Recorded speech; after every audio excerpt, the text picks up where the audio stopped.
Hello everyone and welcome back. In today's video, we are going to learn how to make a private account on Duolingo.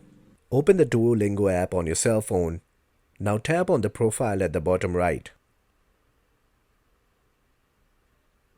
I think there is a connection issue. Let me try it from a browser.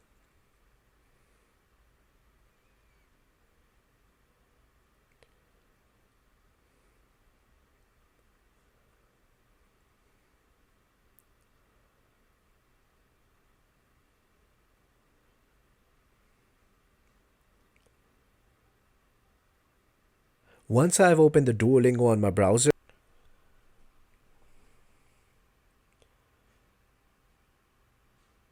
now I will go to Profile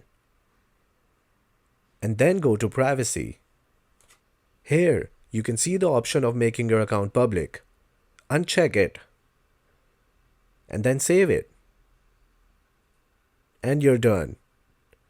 Don't forget to give this video a thumbs up.